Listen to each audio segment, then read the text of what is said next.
Hello ស្វាគមន៍គ្នា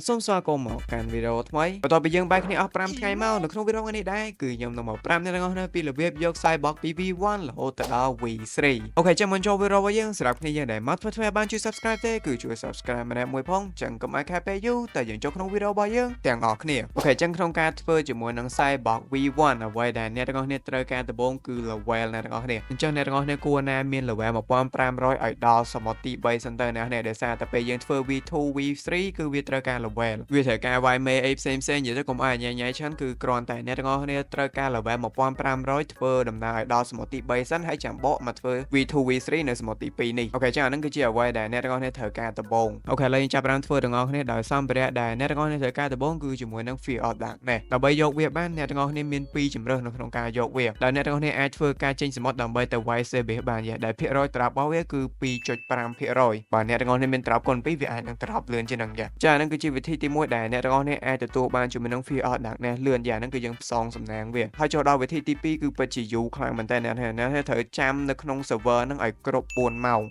នៅពេលដែលអ្នកទាំងអស់គ្នាចាំគ្រប់4ម៉ោងអ្នកគ្រាន់តែដើររើស hub ទៅគឺវានឹងមានភាគរយត្រាប់តែម្ដងនិយាយទៅគឺឲ្យតែគ្រប់4ម៉ោងគឺអ្នកដើររើស hub ទៅគឺវានឹងធ្វើការត្រាប់ឲ្យអ្នកទាំងអស់គ្នាឲ្យបាន100%តែម្ដងគ្រាន់តែយើងត្រូវចាំឲ្យគ្រប់4ម៉ោងហ្នឹងគឺជាពីរវិធីសាស្ត្រដែលអ្នកទាំងអស់គ្នាអាចទទួលបានជាមួយនឹង Fear of Darkness ផងដែរនិយាយតែជំរើសទី1វាផ្សងសំណាងអញ្ចឹងវាអាចបានលឿនអ្នកទាំងអស់គ្នាប៉ុន្តែជំរើសទី2យើងត្រូវរងចាំយូរខ្លាំងមែនទែន4ម៉ោងអ្នកទាំងអស់គ្នាបើអ្នកទាំងអស់គ្នារងចាំនៅក្នុង private server អី example បើវា reconnect អីក៏វារៀងពិបាកដែរ like ចាំសុកដាច់អ៊ីនធឺណិតចាំសុកវាផុត20នាទីអីចឹងទៅអញ្ចឹងអានឹងវារៀងពិបាកបន្តិចសម្រាប់ជំរើសទី2អញ្ចឹងបើអ្នកទាំងអស់គ្នាចង់បានលឿនគឺចេញទៅ Vice Service ទៅគឺវាអាចភាគរយត្រាប់ដែរ 2.5% បើមានត្រាប់គុណ2អាចលឿនជាងហ្នឹងបើសម្រាប់ខ្ញុំគឺខ្ញុំរើសជំរើសទី2ដោយសារតែខ្ញុំអាចចាំបានឥឡូវខ្ញុំធ្វើការដើររើស hub ទាំងអស់គ្នាដោយសារតែគ្រប់4ម៉ោងហើយអញ្ចឹងខ្ញុំដើររើស hub នៅកោះផ្សេងគឺអត់ទទួលបាននោះទេតទៅមកដល់កោះ Magma នេះគឺយើងរើសបានតែម្ដងតែគឺដឹងតែត្រាប់អ្នកទាំងអស់គ្នាឲ្យតែគ្រប់4ម៉ោងគឺត្រាប់ 100% គ្រាន់តែយើងត្រូវដើររក hub ណា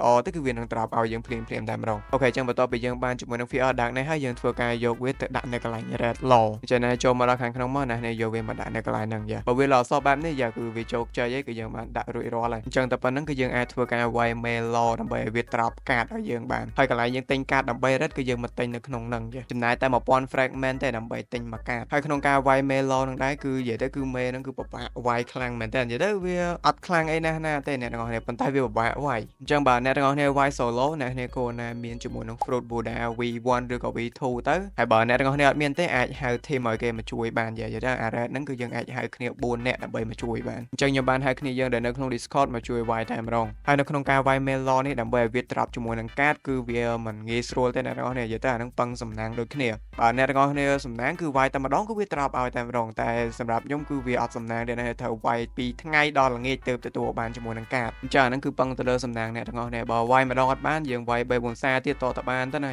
វាអត់បាត់ទេនិយាយទៅអ្នកគ្នាវាយរហូតទៅតបានអូខេអញ្ចឹងបន្ទាប់ពីវាត្រាប់កាតឲ្យខ្ញុំហើយយើងយកកាតហ្នឹងទៅដាក់នៅកន្លែងនេះដដែលមកអញ្ចឹងយើងគ្រាន់តែដាក់កាតនៅខាងក្នុងហ្នឹងទៅគឺវានឹងធ្វើការបើកច្រកទ្វារនៅខាងក្រោមឲ្យយើងចូលហើយអញ្ចឹងកន្លែងនេះគឺយើងគ្រាន់តែបង់2500 fragment គឺយើងនឹងទទួលបានជាមួយនឹង Cyborg V1 អញ្ចឹងអាហ្នឹងគឺជារបៀបនៅក្នុងការយក V1 Cyborg និយាយទៅ V1 របស់ Cyborg គឺជា V1 មួយដែលពិបាកយកខ្លាំងមែនតែវាអត់ពិបាកជាង Drago ទេគាត់ថាហ្នឹងគឺយើងពិបាកយកមែនតែទៅរកបាន V1 ហ្នឹងអូខេឥឡូវយើងចូលទៅដល់ធ្វើ V2 V3 V2 V3 គឺ C point មែនតើអ្នកឥឡូវយើងទៅធ្វើ V2 ទាំងអស់គ្នាអញ្ចឹងរបៀបធ្វើ V2 អ្នកទាំងអស់គ្នាគ្រាន់តែមកកោះ Green Zone យើងមកហើយដូចខ្ញុំប្រាប់អ្នកទាំងអស់គ្នាពីដើមអញ្ចឹងគួរមាន level 1500អីទៅដល់សមុទ្រទី3សិនទៅអ្នកទាំងអស់គ្នាដែលសារពេលធ្វើ V2 V3 គឺវាត្រូវការវាយមេអីញ៉ៃខ្លាំងមែនតើហើយមួយទៀតអ្នកទាំងអស់គ្នាត្រូវមានលុយពណ៌ខៀវរបស់យើងនឹងចំនួន5លានអ្នកទាំងអស់គ្នាទាំងធ្វើ V2 និង V3 ហ្នឹងគឺយើងចំណាយចូលទាំងអស់ហ្នឹងវាចូល74លានកន្លះទៅ5លានអញ្ចឹងអ្នកត្រូវមានលុយទុកធ្វើមុនឲ្យហើយ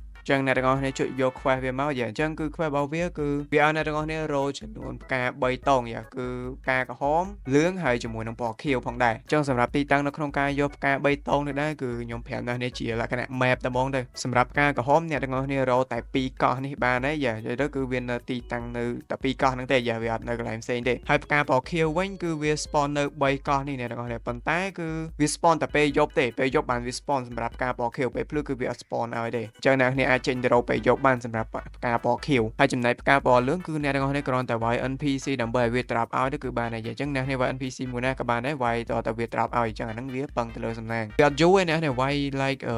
មានគុណ2លឿនទេបើអត់មានគុណ2ទេវាចូល10នាទីជាងទៅ20នាទីជាងអីទេបានហើយអូខេនេះ yes sir អញ្ចឹងវានៅកន្លែងនេះទេដោយសារវា spawn ទៅពេលយកអូខេឥឡូវខ្ញុំបាន3តងហើយអញ្ចឹងគឺគ្រប់ចំនួននេះណានេះអញ្ចឹងគឺឥឡូវយើងទៅយកជាមួយនឹង V2 ទាំងអស់នេះអូខេអញ្ចឹងដល់ការបង់ជាមួយនឹង V2 គឺអ្នកទាំងអស់នេះត្រូវចំណាយលុយរបស់យើងទៅដែរគឺ5សែនអ្នកទាំងអស់នេះចឹងណាចំណាយទៅគឺយើងទទួលបានជាមួយនឹង title ថ្មីយ៉ានេះ title ថ្មីយ៉ាចឹងនេះអាចមើលទៅលើសមត្ថភាពរបស់វាបាននៅកម្រិត V2 នេះយ៉ាអូខេចឹងគឺយើងទទួលបានជាមួយនឹង V2 ហើយបាទអូខេចឹងឥឡូវយើងទៅធ្វើជាមួយនឹង V3 នេះហើយសម្រាប់ V3 វាយើងអាហ្នឹងគឺ easy import ហើយអត់មាន V3 ណាប្រៀបបានទេ V3 វាអូខេយើងមកធ្វើជាមួយនឹង V3 ទាំងអស់គ្នាបាទអូខេចូលមកថ្ងៃនេះមកចឹងគឺវាទៅជាងាយខ្លាំងតែយើងចុចកន្លែងហ្នឹងមកហើយសម្រាប់ការងារដែលវាដាក់ឲ្យយើងដើម្បីទទួលបានជាមួយនឹង V3 គឺ C point មែនទេអ្នកទាំងអស់គ្នាគ្រាន់តែឲ្យ fruit ទៅវាទៅបាននិយាយទៅគឺឲ្យ fruit អីក៏បានដែរមិនថា rocket ឬក៏អីទេគឺឲ្យតែវាទៅគឺវានឹងធ្វើការឲ្យជាមួយនឹង V3 ឲ្យយើងហើយមួយទៀតហើយយើងត្រូវបង់2លានផងដែរយើងត្រូវបង់2លានដើម្បីទទួលបាន V3 អូខេអញ្ចឹងតែប៉ុណ្្នឹងទេគឺអ្នកទាំងអស់គ្នានឹងទទួលបានជាមួយនឹង Cyborg V3 បាទយកទៅអា V2 V3 ហ្នឹងគឺងាយមែនតែពិបាកទៅ V1 ទេអូខេអញ្ចឹងអាហ្នឹងគឺជារបៀបនៅក្នុងការយកជាមួយនឹង Cyborg ពី V1 ដល់ V3 អូខេណាស់នេះចឹងវីដេអូរបស់យើងថ្ងៃហ្នឹងគឺមានតែប៉ុណ្្នឹងទេអរគុណណាស់អ្នកខ្លាំងមែនទែនសម្រាប់ការទស្សនាពីដើមដល់ចប់យើងនឹងជួបគ្នានៅវីដេអូក្រោយៗទៀតបាយបាយ